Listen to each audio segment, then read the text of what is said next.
Salutations tête d'Anna, je suis le chef et bienvenue dans les lectures du chef numéro 23 si je dis pas de conneries. Aujourd'hui on va parler de 3 mangas, 3 sorties et ça va être bien. Ouais. Et on commence avec Monster Friends ou Monster X Friends de Yoshihiko Inui chez Komiku Édition, le numéro 1. Rien ne va plus pour Wataru Narimiya depuis qu'il a voulu trouver l'origine d'une drôle de voix qui lui proposait de devenir son ami. Non seulement il a recueilli une créature aussi adorable qu'étrange, qu'il est le seul à pouvoir voir, mais il se retrouve aussi entraîné dans des combats à mort contre d'autres enfants, ayant eux aussi reçu à leur côté de mystérieux buddies. Wataru pourra-t-il survivre à ce jeu de massacre? Je sais pas. Eh bien ce petit manga était une bonne surprise, parce que moi en fait quand je lis un manga que je viens de recevoir ou que j'ai acheté, je lis pas forcément la jaquette derrière, le quatrième de couverture, le résumé, tout ça.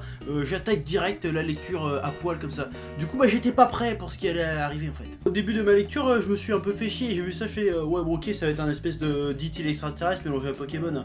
Genre un enfant solitaire qui a pas trop d'amis, qui se trouve un ami exotique, slash extraterrestre, slash machin, une petite créature mignonne. Voilà, je me suis dit bon ça va être gentil, ça va être pour les gosses, ça va être un peu un Pokémon du pauvre, je me suis dit. Mais en fait non, parce que tout d'un coup là, bim, parce que en espace de quelques pages, ça passe d'un petit truc gentil avec des enfants de bonne aloi, tu vois, et puis ça boum, ça se transforme en espèce de Pokémon Jojo-esque super gore. Ouais. En fait, c'est des enfants qui se massacrent la gueule avec des Pokémon stands tout mignons. L'idée est géniale. C'est un peu comme si dans Pokémon, Dracofeu il pétait un câble et il arrachait la tête de l'adversaire et puis après il bouffait le dresseur avec. Ce genre de délire là. C'est ce genre de délire là. Ça c'est cool ça. Bon du coup j'ai kiffé grave parce que j'ai été surpris déjà. Mais après il faut avouer que passer le délire trashos, ça reprend un peu toutes les ficelles, tous les gimmicks des shonen avec des petites créatures comme ça, hein. C'est genre oui, le héros doit prendre confiance en lui pour sauver ses amis, affronter ses peurs et tutti quanti. Voilà, la seule différence concrète c'est que là, il y a des boyaux, il y a du sang, c'est méchant, c'est méchant. Donc j'ai hâte de découvrir la suite parce que j'ai envie de voir est-ce que ça va continuer sur cette lancée de reprendre les gimmicks, les codes habituels et juste rajouter une dose de trashouille et de malsain dessus, ou est-ce que ça va partir sur totalement autre chose. Voilà, je suis curieux. Donc, Monster Friends, malgré le titre pourri, eh ben je te le recommande parce que c'est assez trompeur. Pourtant j'aurais dû voir, il y a des gouttes de sang et tout, ça m'a pas mis la puce à l'oreille. Moi au début quand j'ai vu ça, je croyais que c'était un truc de cul, parce que ça ressemble à un spermatozoïde un peu. Hein? Voilà. Hein? Non. Bah si, ça ressemble à du musper, on dirait l'autre.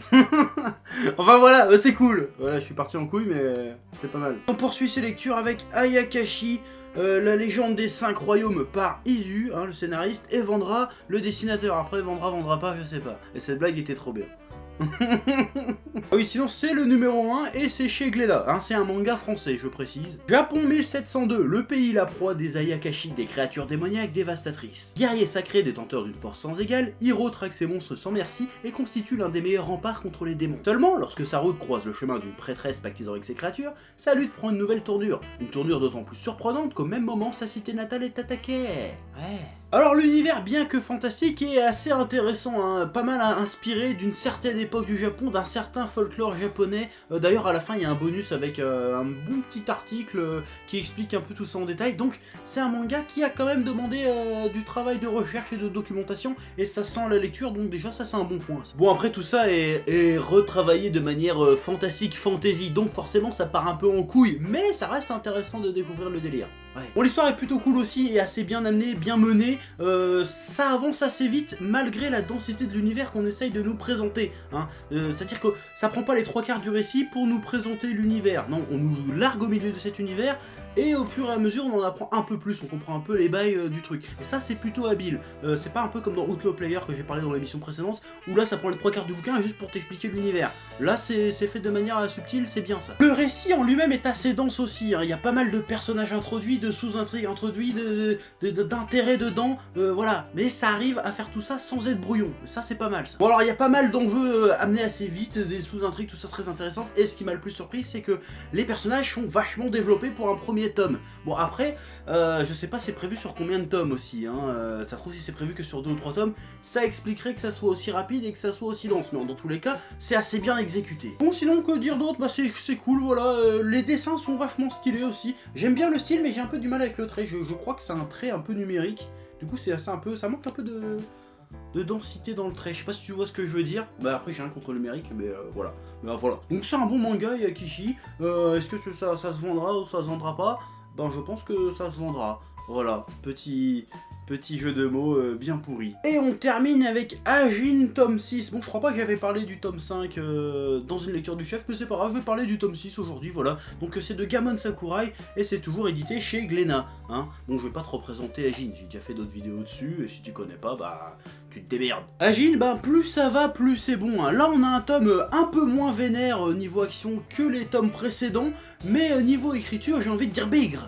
Bon, je ne vais pas spoiler, donc je vais être assez bref sur mes impressions sur ce tome 6. Ouais. Kei Nagai. Ah, j'aime bien ce personnage. Enfin un enculé de première catégorie qui s'assume en guise de héros principal dans un manga. Ça c'est bon ça. Le mec, il nique le système, il en a rien à foutre de rien, il pense qu'à sa gueule, c'est un gros connard et il assume totalement, ça j'aime bien. Mais dans ce tome, on en apprend un peu plus sur son passé, un peu plus sur lui, sur les raisons qui font qu'aujourd'hui c'est un gros connard misanthrope. Bon, misanthrope pour ceux qui n'ont pas de vocabulaire, ça veut dire que t'aimes pas les gens. Dans ce tome, on en apprend aussi un peu plus sur le passé d'Izumi, la meuf agile inspecteur qui parle pas beaucoup, qui est assez mystérieuse. Là on comprend un peu plus ses origines, comment elle a découvert que c'était un agile, tout ça. Donc c'est assez intéressant, c'est cool. Elle a eu une vie de merde quand même, mais voilà, du coup tu comprends un peu plus les motivations du personnage, qu'est-ce qu'il fout là, qu'est-ce qu'il va faire pour la suite. Voilà, ça c'est bien. Bon, et dans ce tome on revoit aussi l'ami d'enfance de Kei. Ouais, j'ai oublié comment il s'appelle ce connard, bon on s'en fout, c'est pas grave, tu me corrigeras dans les commentaires. Et bon, je vais pas te dire ce qui lui arrive, où il est, qu'est-ce qui se passe, mais j'ai bien aimé la dualité, l'opposition de son caractère avec celui de Kei en fait, parce que Kei c'est un gros enculé de sa race qui emmerde tout le monde, alors que lui, il est gentil, il est bon, il a bon fond, il est bon mais level Charles Ingalls, tu vois, genre tu peux pas être plus gentil que ça. Et quitte à que ça lui arrive des emmerdes d'ailleurs. Et voilà, j'ai hâte de voir la suite pour voir comment ces deux trucs vont s'opposer. Parce que ça risque d'être intéressant ça. Sans parler de tous les bails autour du complot Ajin, tout ça. Ça a l'air sympathique. Donc Ajin c'est toujours très bon et j'ai très hâte de découvrir la suite. Ouais. Voilà, c'était tout pour cette séance de lecture du chef. Voilà, maintenant je me casse. À bientôt.